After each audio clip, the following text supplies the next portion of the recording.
Jadi bahasa-bahasa tauhid ini kalau kita hanya hawa nafsu kita, pedoman pikiran kita, yang terjadi seperti sekarang ini.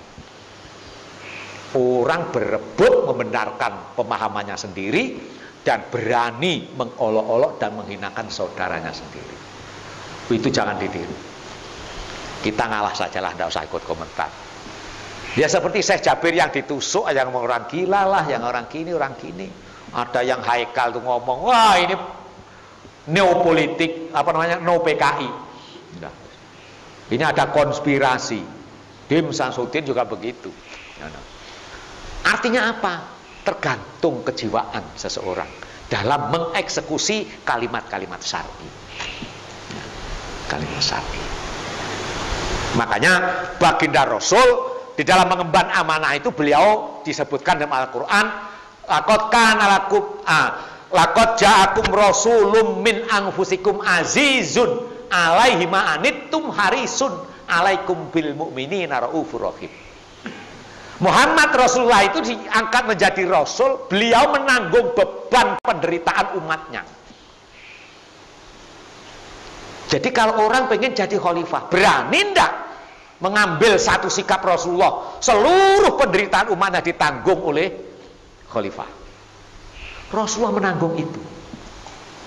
Azizun alaihi ma'anitun. Beliau sangat berat nanggung beban terhadap anitum, apa-apa yang kita keluh kesahkan. Sampai dibuktikan ketika akan dicabutnya roh sucinya oleh malaikat Israel, ummati wa Israel, bagaimana umatku setelah aku meninggal nanti. Salam dari Allah wahai Muhammad, selama umatmu masih mencintaimu, maka akan dijamin di akhirat kelak memperoleh syafaat dan ampunan Allah Subhanahu wa taala. Coba. Ada sekarang pemimpin yang kayak gitu, mati-matilah. Wong sekarang talqin, ada kiai mendoakan orang yang di kuburan dikritik-kritik, sudah itu. Wah, apa talqin sudah ada syariatnya dan lain sebagainya.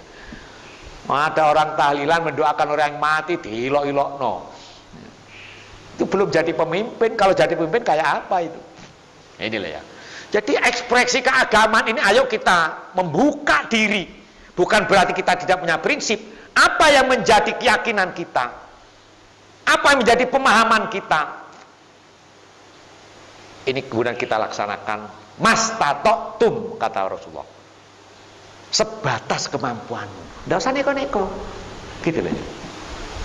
Gak usah neko-neko. Terus kita pokoknya meniru orang Arab, banyak begitu. Berpakaian kayak orang Arab. Pakaian saya kan pakaian orang Arab. Nanti tuh pakai surban besar kayak ban radial, saking besarnya, banyak gitu. Walungan tasbih kayak biksu, banyak gitu. Terus itu tandanya orang ahli beragama. No way, no way. Jangan sekedar itu, gitu loh. Jangan sekedar itu.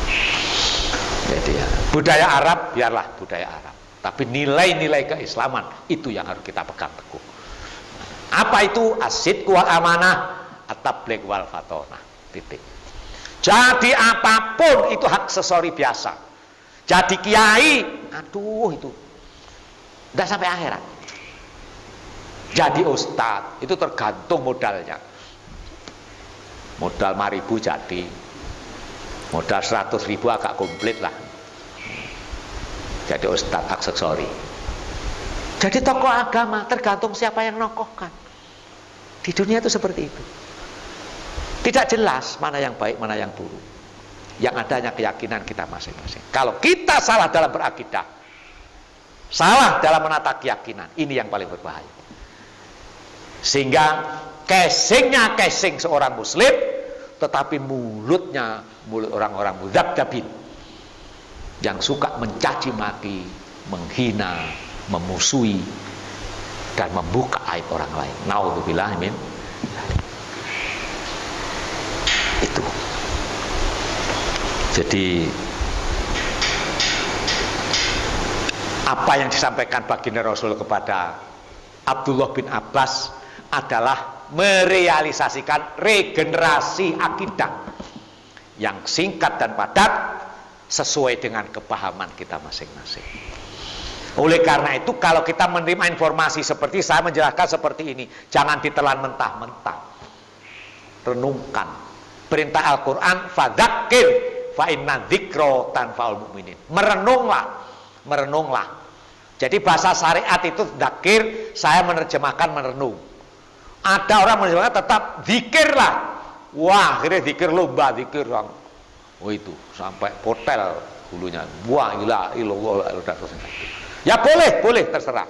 Tapi jangan kemudian apa ini yang intinya. Apa yang kita lakukan adalah sesuatu yang sah untuk menghakimi orang lain. Itu jangan.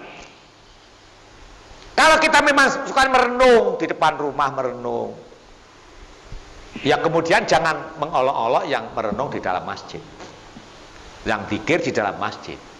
Oh ada yang zikir pakai baca Al-Quran, ngerti tidak ngerti. Karena ada seorang kiai yang disewani santrinya, Mbak Yai saya tuh kok bingung terus, ekonomi susah, tidur tidak bisa. Dah kamu baca Quran sampai ngantuk. Baca yang pertama sampai berjus-jus tidak ngantuk-ngantuk. Gagal, besok baca lagi sampai ngantuk pokoknya. 2 belum sukses, tidak bisa tidur. Baru yang ketiga baca Quran, baru tidur, sembuh penyakitmu. Nah itu. Ada cara pengobatan seperti itu ada. Cuma ya tidak setiap orang bisa melakukan itu. Ada.